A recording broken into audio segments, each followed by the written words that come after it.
本娘娘这份精心装扮，是要将她的风头也一并压下去。依妹妹看，皇后最好看的一件衣裳，也比不过姐姐这件。且不仅是皇后，明日众妃嫔在姐姐面前都要黯淡失色。妹妹，姐姐可不想压你。明日你也可以精心装扮，尽显你的月貌花容。姐姐面前，妹妹甘当绿叶，妹妹哪敢又哪有本钱与姐姐争奇斗艳啊？贤妃妹妹，今日这皇额娘的旨意，你可明白？那还能不明白？皇额娘压根儿就没有承认什么德妃，皇额娘是要我们让董小宛明白，这皇妃的位子不是她想坐就能坐的。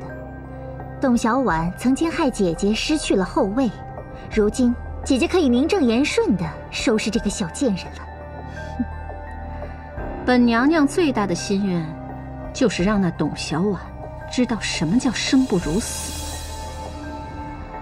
如今这心愿很快就要实现了。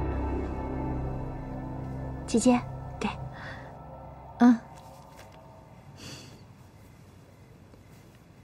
姐姐经过这些日子啊，人清减了不少，真是越发好看了。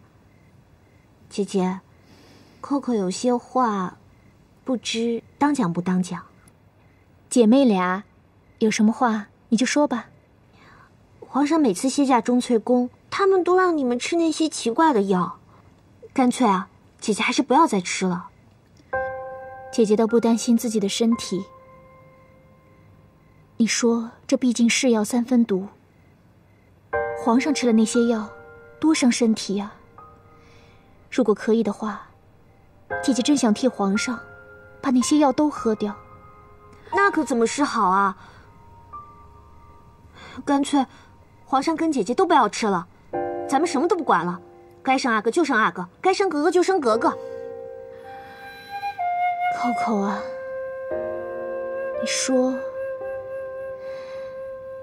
你说这天底下有哪个女人不想跟自己心爱的男人生个孩子？可是姐姐进了这皇宫就不能生。为了皇上，姐姐必须要把生孩子这份念想生生的掐断。倘若姐姐不这样做，皇上在那些议政大臣面前，甚至皇额娘面前，都交代不过去。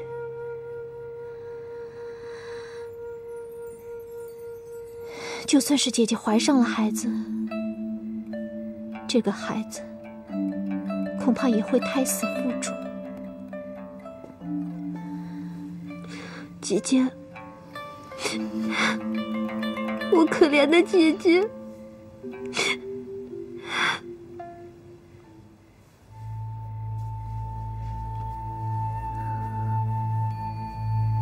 太后娘娘，据奴婢所见，德妃娘娘是真心不想要这个名分。皇上对德妃娘娘的爱，德妃娘娘对皇上的情，真是无人能及，连奴婢都被感动了。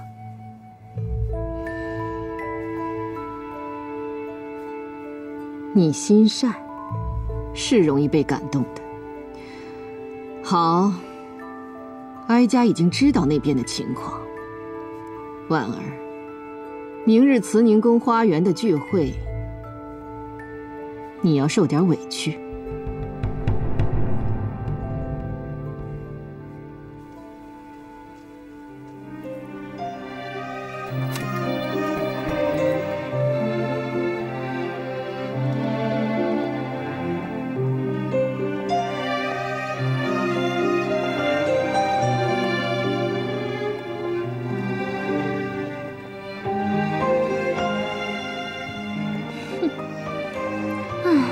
给德妃娘娘请安。刘公公，快免礼吧。德妃娘娘，过去同他们行个礼，说说话吧。好，走吧。真是太有意思了。各位娘娘，德妃娘娘到了。臣妾董鄂氏见过贵妃娘娘、贤妃娘娘、淑妃娘娘。德妃来了。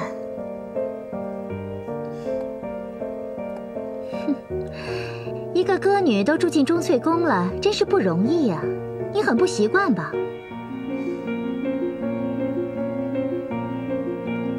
贤妃娘娘问你话呢，怎么不回答呀？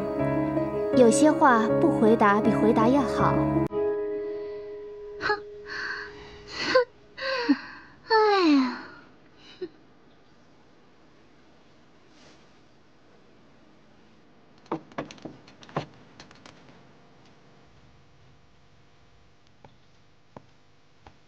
皇贵妃娘娘驾到！呀，皇贵妃娘娘来了，我要赶紧迎驾去。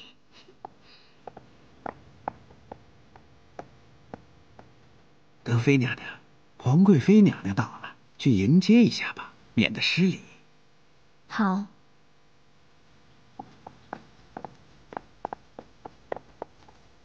臣妾给皇贵妃娘娘请安。免礼，皇贵妃娘娘吉祥。免礼。谢皇贵妃娘娘。刘公公，怎么大家伙儿都在外面不进去啊？太后娘娘有旨，说等嫔妃们都到齐了，再一起进去。因为德妃娘娘今天是第一次来慈宁宫请安。本宫明白了，皇额娘是想让这新进的姐妹多学点规矩。德妃董鄂氏参见皇贵妃娘娘，皇贵妃娘娘吉祥如意。不愧是唱戏的，言谈举止倒还得体。德妃，抬起头来看着本宫。德妃好胆识啊，就像当初在南苑第一次见面一样，目光坚定，毫不闪避。皇贵妃娘娘要我抬头看您，倘若我目光闪避的话，岂不是显得我失仪失态吗？董小宛，你的眼光话语已经证实，就是你向皇上进了谗言，本宫才失去了后位。别以为你可以封妃得意，你这是掉进了油锅，落进了虎口。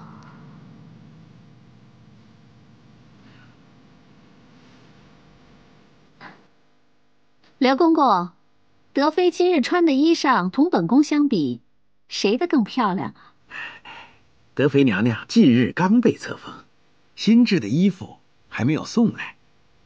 德妃娘娘别说是跟您比，就是跟其他3位娘娘比，她也比不上啊。刘公公这话说的可周全呀。皇贵妃娘娘今日这身衣裳，高贵华丽，无人能及。臣妾自信比德妃耐看不少，但是跟皇贵妃娘娘一比，臣妾也只有自惭自愧的份儿了。还真是啊，皇贵妃娘娘今日真是美到极致，赛过天仙。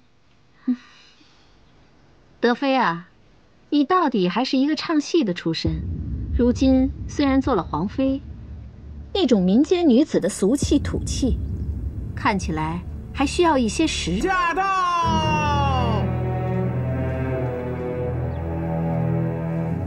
臣妾给皇额娘请安，皇额娘万福金安。臣妾多娜给皇额娘请安。起来吧。谢皇额娘。臣妾灵珠给皇额娘请安。臣妾果真给皇额娘请安。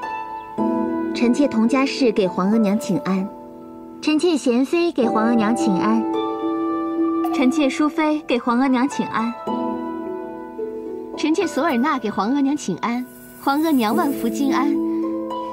起来吧。谢皇额娘。臣妾董鄂氏给皇额娘请安，皇额娘万福金安，万寿无疆。哀家有件趣事告诉你们。德妃住在南苑的时候，多次请求来慈宁宫请安，可那时德妃叫董小宛，无名无分，哀家也不会允许她来慈宁宫请安。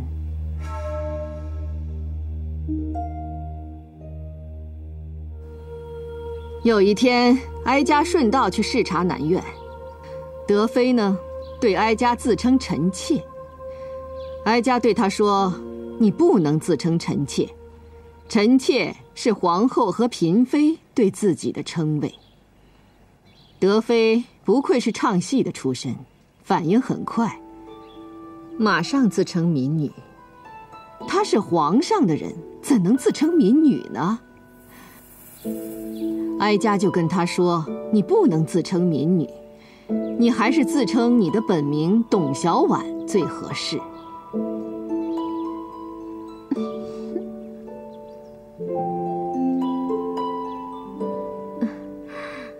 皇额娘圣明，在后宫之中，每个人的称谓可都有礼数规定，岂能由他人随意改动，坏了规矩？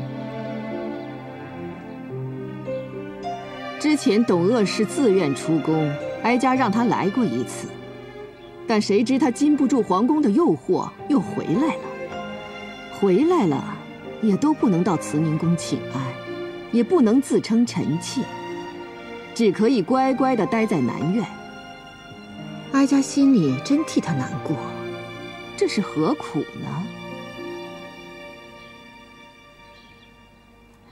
不过如今董鄂氏已经是德妃，她自称臣妾也是合乎规矩了。德妃，起来吧。是，臣妾多谢皇额娘。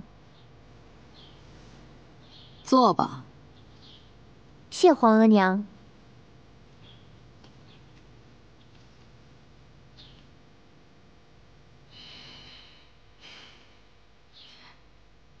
今天风和日丽，哀家真是心情舒畅。等一下赏花的时候，哀家要特别恩赏皇后和皇贵妃，除了贴身侍女之外，可有3名侍女服侍，其他各妃就都进2名吧。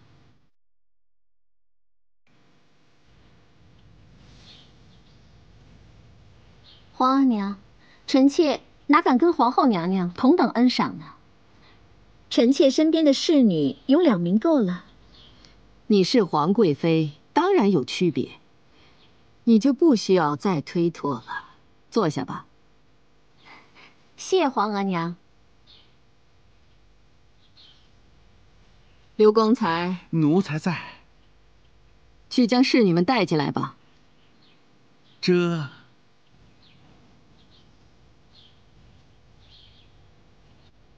灾情很严重。洪师傅，朕想亲自去一趟灾情最严重的地方，巡视慰问，鼓舞地方抗灾的斗志。皇上对救灾的事情已经做了周密的部署，事情已经在有条不紊地进行。皇上不必亲临灾区，因为朝中还有很多重要的事情要皇上处理啊。朝中事务，朕自会安排妥当。朕之所以没有马上动身，是有个私心。董小宛册封为德妃，虽然朕已同议政大臣和皇额娘达成协议，但朕相信，宫中一定会有暗流涌动。朕想看看再说。救灾之事，皇上真的不必亲为，在这方面老臣颇有经验，请皇上下旨，让老臣前往灾区，指挥救灾吧。这怎么行呢？不行不行，洪师傅，您年事已高，灾区之苦，岂能是您承受得住的？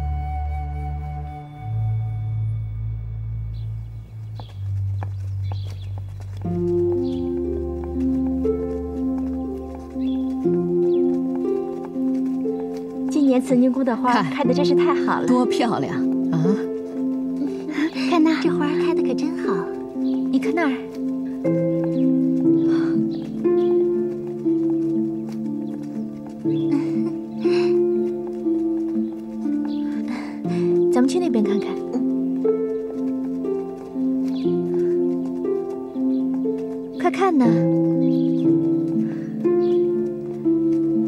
姐姐，他们也太会羞辱人了，竟没一个人理睬姐姐。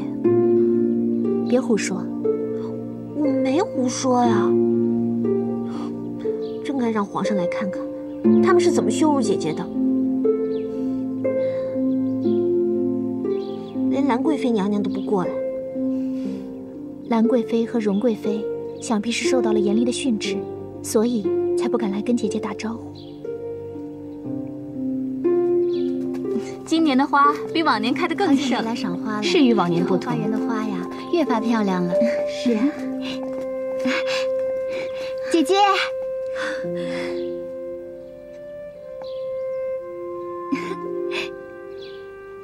可可，你瞧，这兰贵妃不是跟我打招呼了吗？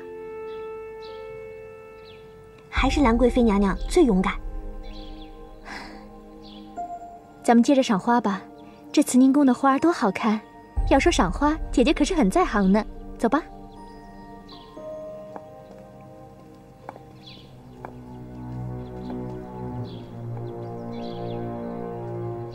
兰贵妃与董鄂氏在这里眉来眼去，也不怕皇额娘看见啊？什么叫眉来眼去啊？大家都在同一个花园里赏花，连打个招呼都不可以吗？这果真生了贵妃以后，沉静之气都是装的。荣贵妃也看不惯了。本宫在位之时，荣贵妃也是受了些委屈。怎么，今日二位新晋贵妃是想跟本宫讨个公道吗？童姐姐，你快看呐，静妃她简直是不可理喻。对，本宫的确有些不可理喻，所以才会被废嘛。不过本宫好心提醒二位贵妃，尤其是兰贵妃，后宫风云变幻，当心被人利用，被人暗算。暗算我的人便是你吧？如今你已经被废了，在这后宫里，也不会有什么人在暗算我了。你听听，兰贵妃这张嘴，如今是越发的厉害。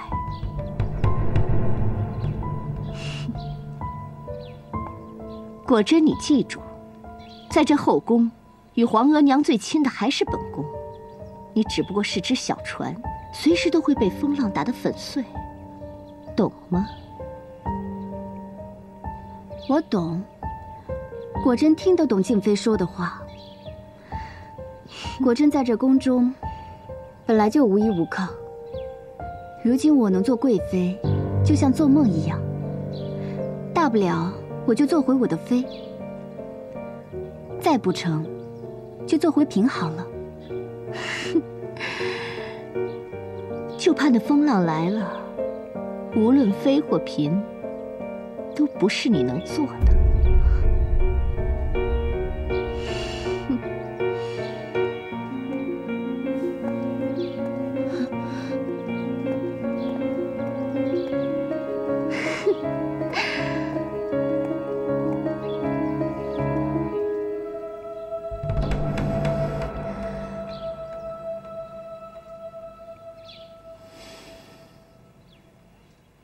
花也赏了，茶也喝了，大家随便聊点其他的事吧。姐妹们，聊些什么有趣的事儿啊？让皇额娘也高兴高兴。这德妃不是唱戏的吗？臣妾提议让德妃给咱们唱一曲，让咱们也听听这江南小曲儿究竟是何仙曲仙音。对呀，上次在南苑，德妃妹妹自视清高，不愿意唱曲儿给我们听。今天既然来到慈宁宫花园，皇额娘也在，正好可以弹弹琴，唱唱曲儿，让皇额娘高兴。我想德妃妹妹不会拒绝吧？皇额娘，臣妾曾经为皇额娘献过丑，臣妾不想再扰皇额娘的清静。德妃唱曲儿，那真是百听不厌。既然大家都想听了，那德妃就随便唱一曲吧，也让他们都知道江南戏曲到底妙在什么地方。是，臣妾遵旨。臣妾唱曲儿的话，需要有征。臣妾让侍女回去取征。不需要取征，哀家有征。刘光才，奴才在。去把宫中最大的古筝取来。哟，太后娘娘，那把古筝可太大了。再说德妃娘娘也从来没有弹过呀。让你去拿就拿，多嘴。奴才多嘴，奴才这就取筝去。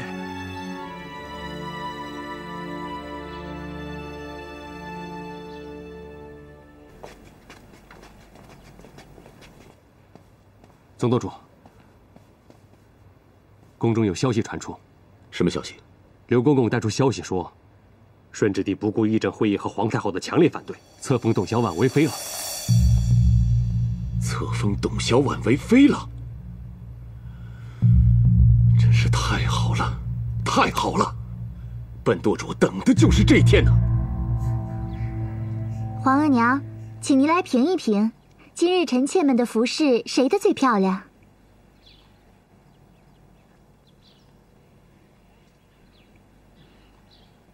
当然是皇贵妃灵珠了。你看她这身衣裳如此精致，一定是专门叮嘱过制衣局的人。皇额娘圣明，臣妾的确是专门叮嘱过制衣局的人，而且臣妾还专门去了一趟制衣局，亲自修改了这件衣裳的样式。灵珠在这方面是最有天赋的。臣妾的心思就是为了让皇额娘看了高兴。要说服饰之美，臣妾哪能跟皇额娘相比啊？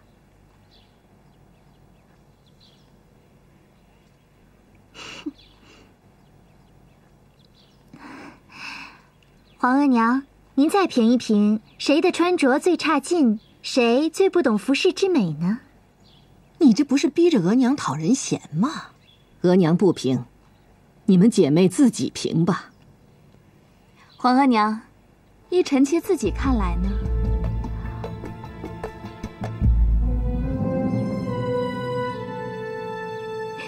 德妃啊最差劲儿，最不入眼。没错，德妃怎么会穿得如此没品位呢？看来真得找个人好好教教她才行。静妃姐姐这句话，本宫也跟德妃说过，这要是让外人看见了，那是要丢皇上和皇额娘的脸呀。皇额娘，您说对吗？董鄂氏刚刚才做德妃，有些事得慢慢来。你们是瞎了眼，还是根本不懂穿戴？董小宛穿着最有气质，尚在你们之上。她还是有意收敛着，不想同你们争艳。难怪皇帝如此喜欢她，只可惜她是个汉女。皇额娘，臣妾定会好好学，好好长进。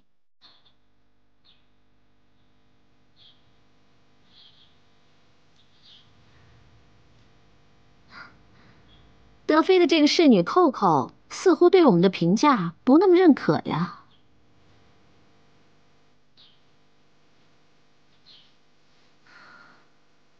扣扣，难道你不认为你们家主子穿的最丑最难看吗？我姐姐穿衣服最好看了，姐姐最会穿衣打扮，皇上都夸过好几次呢。扣扣，别说了。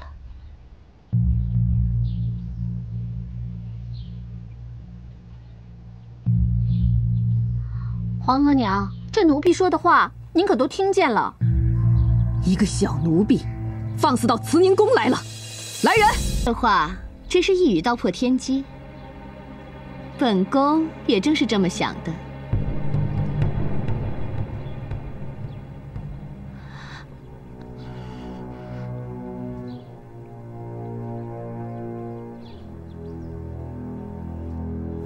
哎呀，董小宛封妃了。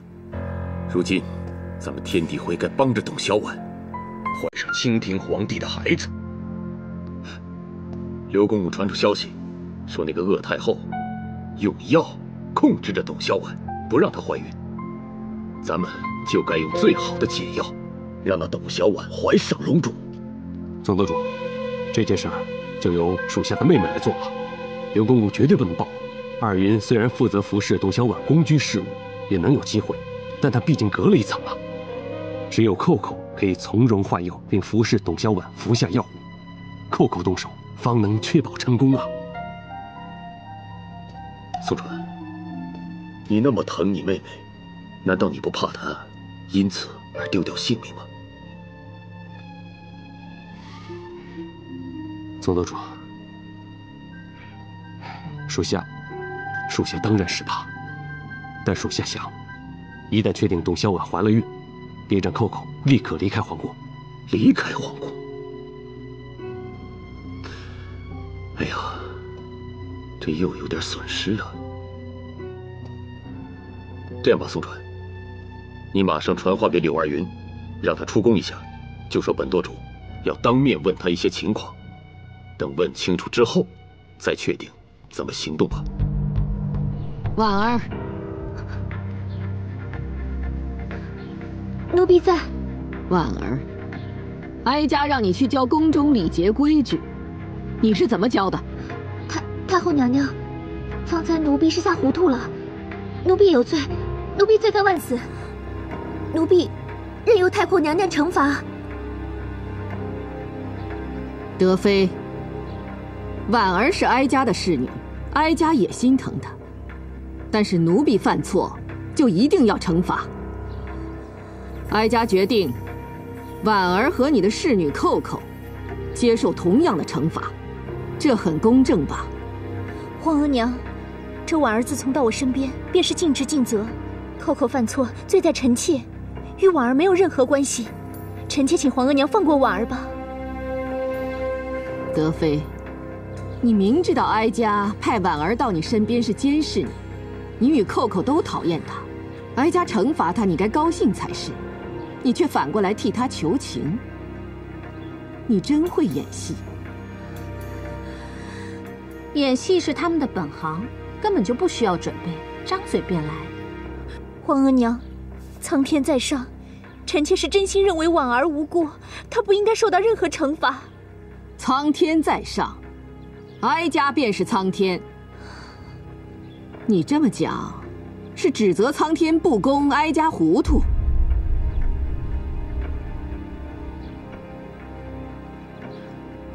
臣妾失言，臣妾恳请皇额娘宽恕。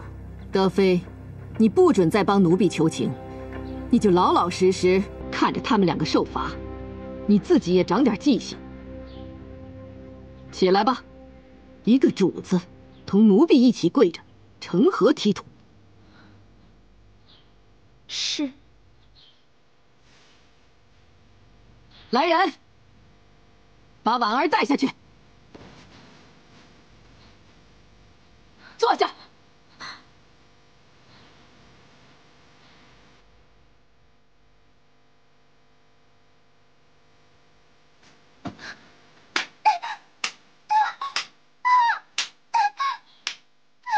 苏娜，把西洋钟拿过来，再叫侍女准备2盆水。是。哎呀，都小心着点儿，听见没有？慢点，慢点啊！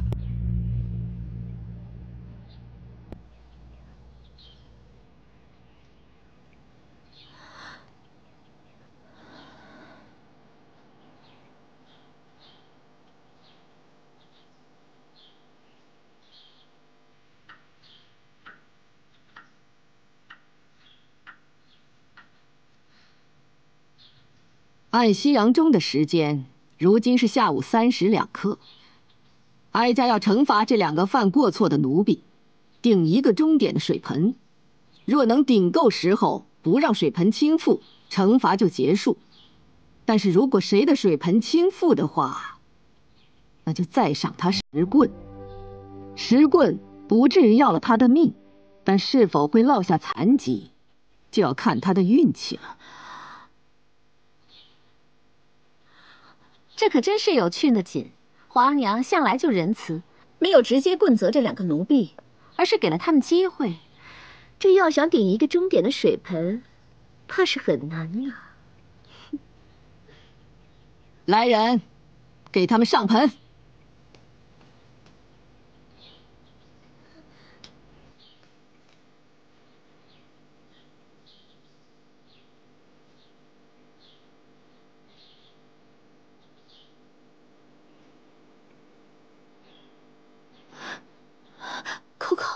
会儿，你们一定要顶住啊！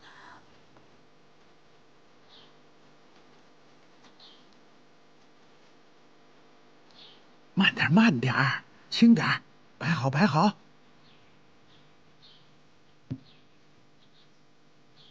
太后娘娘，古筝抬来了，多年未使用了，叫人好好的擦拭了一番。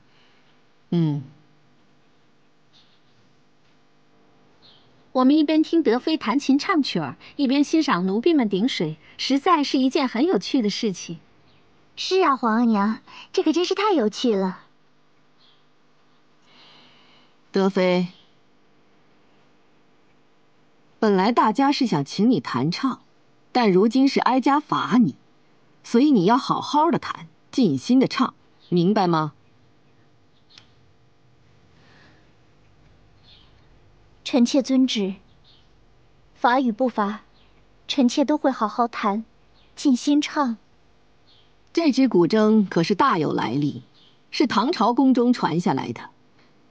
你不是最擅长唐朝白居易的《长恨歌》吗？用着唐朝的古筝伴你的《长恨歌》，那是再合适不过了。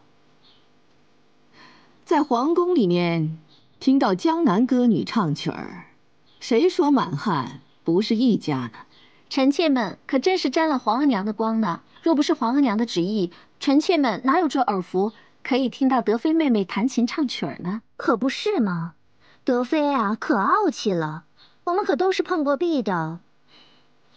可能因为你们礼数不周，往后你们想听德妃唱曲儿，就要好言好语求人家，知道吗？皇额娘，臣妾可将这话当成是臣妾们可让德妃唱曲的旨意了。哀家并没有下这个旨意，这个是你们姐妹之间的事。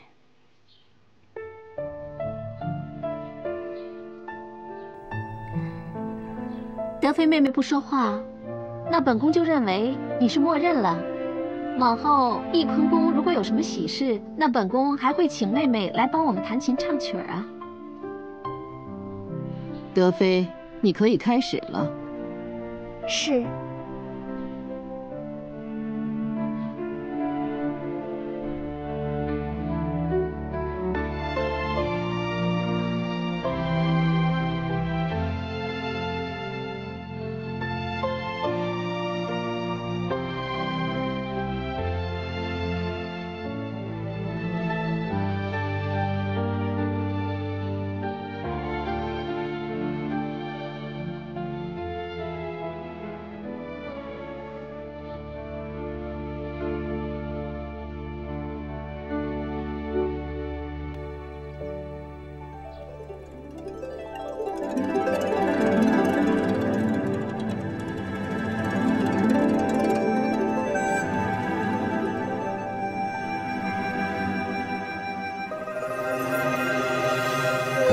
家有女初长成，养在深贵人为师。后宫佳丽3000人，3000宠爱在一身。立功高处如轻云，弦乐风飘处处闻。歌马舞鸣四处，今日君王看不足。新宫见月上心思，夜雨闻铃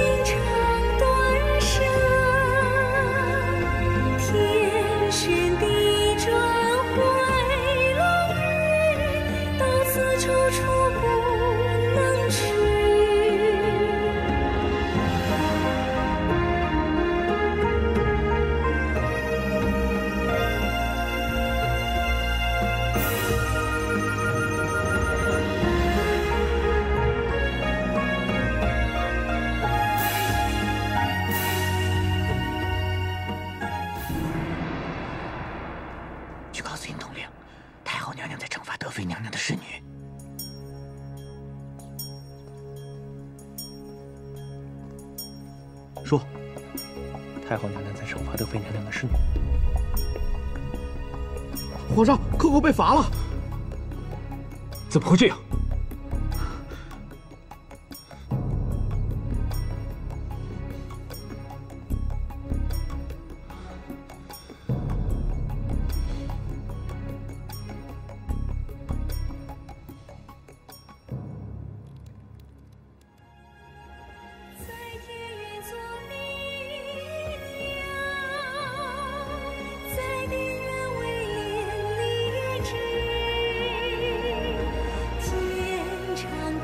这个董小宛唱的真是声情并茂，美妙绝伦。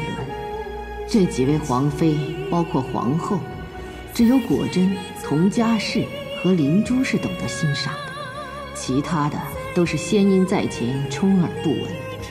如此鲁钝，如何能讨得皇帝欢心？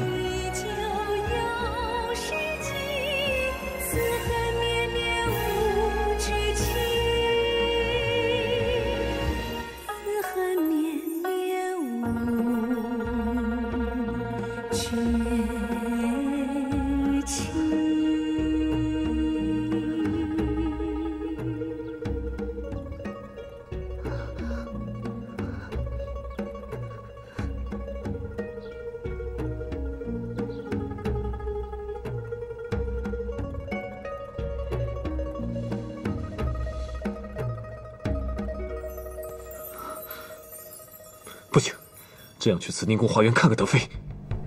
皇上，此刻皇上不可以去慈宁宫。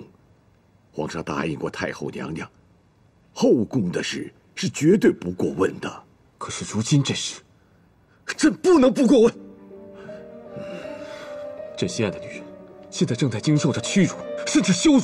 皇娘这是在有意的羞辱、折磨小婉，可为什么要这么做？哎，皇上，太后明知皇上会不高兴，但是太后为什么要这样做？其中原因，请皇上细细思量啊！哼，他这不是明摆着吗？他不认可德妃，他要让德妃无法忍受。朕以为，朕写了亲笔约书之后，皇娘就会帮朕一起对付议政会议。可是朕想错了，皇娘还是想废掉德妃。